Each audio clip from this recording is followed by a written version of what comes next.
Curse of the Kichai Shaman. Chapter 11. Police Hunt. Back in Oklahoma, the Cleveland County Sheriff's Office had given the investigation into the identities of the two other men described by the hostages full priority. The victims told the investigators that the men had worn long black pants, long-sleeve black shirts, and face masks with a skull printed on them whenever they were in their presence. Detective Hayes of the Anadarko Police Department had provided the license plate numbers that David had given him to the Cleveland County Sheriff's Office.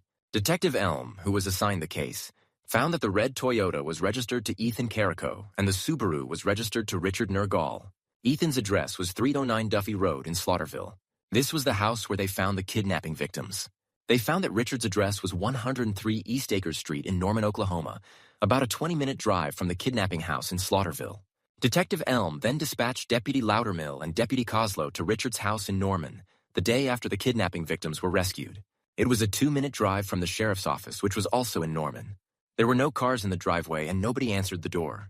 Deputy Loudermill and Deputy Coslow started looking in the windows around the house. Most of the windows were covered with aluminum foil except for the small windows on the garage door. They could see a red car in the garage that was possibly a Toyota but could not see the license plates. Detective Elm told Deputy Loudermill and Deputy Coslow to come back to the sheriff's office. Detective Elm had the dead suspect's phone. He had sent it to their forensics department the same day the victims were recovered, but it was late afternoon. He called down to the forensics department that morning to see if it was ready. They told him the report was on the computer and emailed him a link. On the report, he saw where he had called a certain number 4 times at the time the deputies were outside his house. Detective Elm filled out a subpoena to the phone company for the phone records of the number that Jeff Carrico, the deceased suspect, had called just before the deputies entered his home. He faxed it over to the phone company. The next day, he got a fax with the phone records. The phone belonged to his brother Ethan Carrico. He saw where Ethan had received several calls from his brother Jeff and then made a call to a certain number twice during this time. One time before the deputies entered and one time after. Detective Elm then wrote a subpoena for that number's phone records. He faxed the request to the phone company, and the next day he had those records. They showed that the phone belonged to Richard Nergal.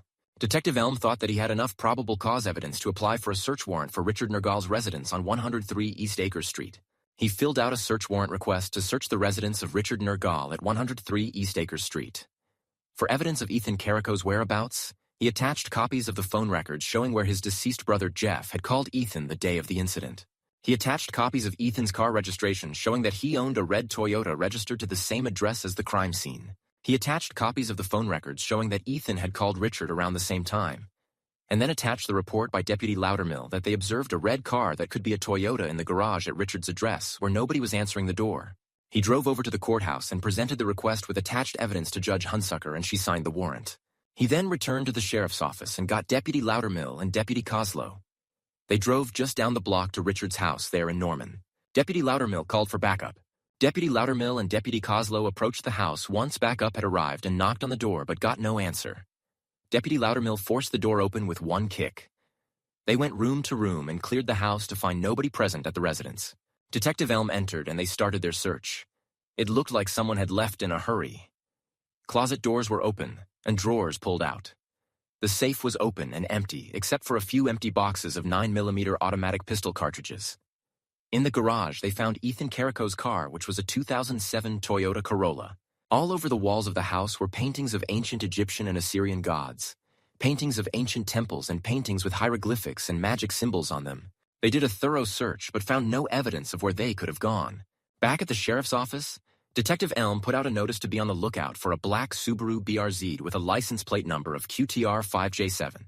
He then wrote out a subpoena for Richard's phone records. He faxed it off and got them the next day. There had been no calls on the phone for 3 days prior to getting the records.